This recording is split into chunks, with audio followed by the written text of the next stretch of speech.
Hello and welcome. Today we're going to be looking at the classification of living things.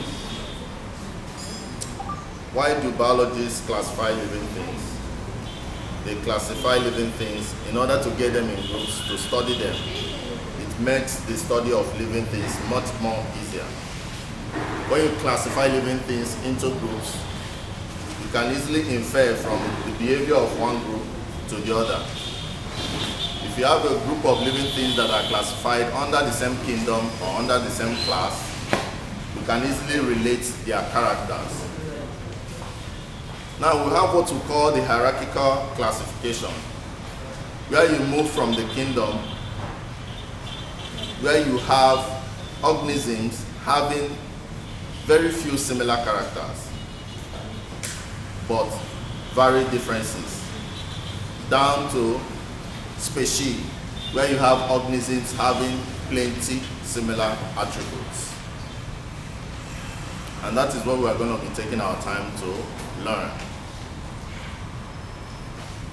So the various hierarchical levels involved in the classification of living things are the kingdom, the phylum, or you call it the division, the class, the order, the family, the genus, and finally the species.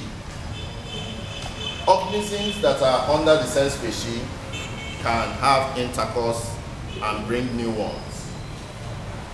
They have very close similarities. Whereas organisms at the level of the kingdom, they don't have close similarities that much, but they have some similar attributes. So the more you go down from the kingdom down to the species, then you continue to see more similarities within the organisms in such classification. Now, the general principle of classification of living things is known as taxonomy or semantics. And biologists use what we call binomial nomenclature to give organisms names. This binomial nomenclature simply means naming using two names. Binomial simply means binomial,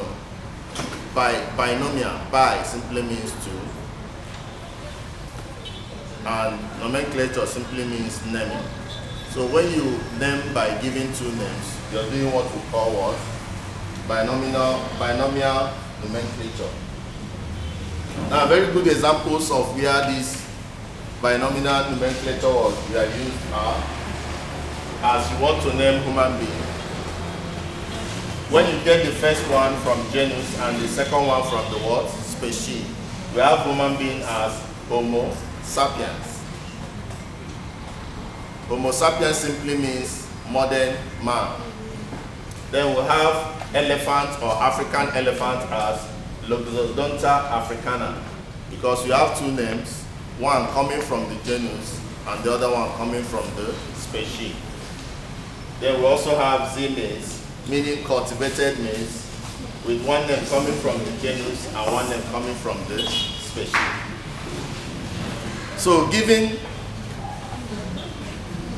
the classifications from the kingdom to the species, you can easily give us the binomial nomenclature of a particular organism by just identifying the name at the genus level and combining it with the name at the what? Species level. So combination of the name at the genus level to that of the species level gives you the word binomial nomenclature of a particular organism. And as a biologist or students of biology, you're supposed to know how to name organisms by using their two names, the genus name and the word species name. Thank you.